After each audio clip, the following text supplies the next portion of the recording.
Hey. What's up, man? Conrad. Good to finally meet you, Conrad. This is Brad, by the way, my little bro. Hey, man. Want to crack a cold one with me? In The Man of Medan, I play a character named Conrad. And I think initially when we find Conrad, he is a sort of entitled guy, a wealthy American who's on vacation. Where's the old crust bucket skipper anyhow? He's an adventurous guy. He lives off the cuff. He does what he wants. I'd invite you to make yourselves at home, but And I think that's kind of fun to play as an actor. He has no censor, he's no filter. So whatever circumstance he's put into, you know exactly how Conrad feels. And so it was kind of fun performance to start out being brash, kind of a silly guy, and just jump in and have fun with that. So is everybody on board and ready to go? You're selling, I'm buying. I think Conrad and I have some similarities. I think the sense of humor and the sense of fun are similar between Conrad and I, but I will say that he's a little more aggressive and a little more outlandish than I am. Guys, look, I think we gotta listen to our experienced, beautiful, smart, and beautiful captain here. If she says we should do things Connie, right— please, I didn't bring you on this trip to get laid. Wait, what? I think Conrad's the kind of guy that I would like to be at a party with. You know, I'd like to have a barbecue and drink some beers with him. I don't know that Conrad and I would be best friends. I think we'd butt heads a little bit. Right on, Bradical. I like the cut of your ship. It's jib. Don't ruin it.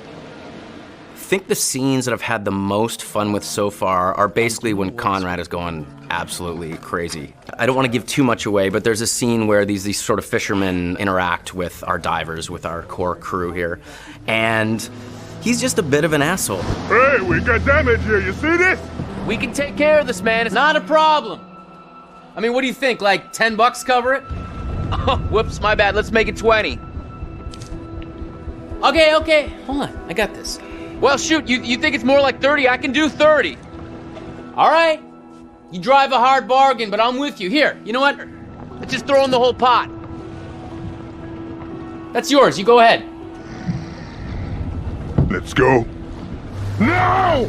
He's just got an attitude. He's brash. These people are messing with his group, and he just kind of lets loose and talks trash to them. And as a guy who would never do that in real life, it's a lot of fun to just kind of let Conrad flow, say whatever he wants.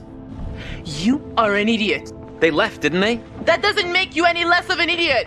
You know, the only thing funnier than seeing you try to buy your way out of that situation is watching you put your money to waste. Got a smile out of you. Worth every penny. I got... One of the most interesting and one of the key moments that sticks out for me is Conrad's decision in the first act of the game, either to stay with the group or potentially just take off. Storm's 8 miles away. They came here on a boat. Maybe we can take it. Yeah, it's a speedboat. I can get out through the window. We gotta break these off first. Too loud. They'll hear it. We're gonna break them during the thunder. Good call. Don't leave us here, okay? And I think, again, this is what's interesting. Depending on how the player sculpts the story, Conrad can become a coward, essentially, and desert his friends and his family, or become a hero and stay. These fuckers need to pay. So that, to me, is very, very interesting. Two very human choices, and depending on how our player decides to live with these characters, can totally change the outcome of the game.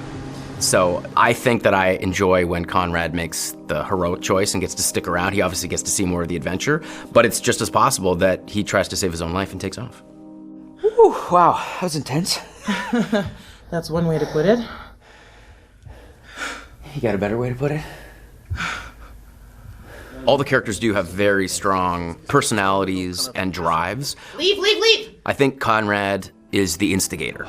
Good news, bad news. Bad news? I don't see how this could get any worse. I think he is the one that really starts the confrontation with the fishermen. These are kind of... Maybe the fishermen I pissed off earlier. Oh, God damn it, Conrad. Great, just great. And the good news? So I think in a lot of ways, Conrad is there to stir the pot and create drama. I recognize them. How was that good news? I thought you were gonna ask the good news first. You're such an idiot, Jesus. Do I prefer playing the good guy or the bad guy? I think that there's fun in both. To be honest, I don't get to play the bad guy as much as I get to play the good guy, so I think I relish those moments where I get to play the darker side of things. But I think every good hero has that balance, has that dark side. I think a good guy who only is doing good things is kind of boring. You just had to piss them off, didn't you? So I think that there's elements of both sides in both characters. And the best villains are the villains that don't think they're doing anything wrong. Their motivation is not like, oh, I'm a mustache-twirling bad guy. It's like, no, they're doing what's right for them. It just happens to be against what most people think is the right thing to do. If I can't shoot them as payback, at least I could give them a nice jab with a sharp knife. Because I'd had some experience working with motion capture and games before, this experience was much easier for me coming right in. I didn't feel like I was jumping into the deep end.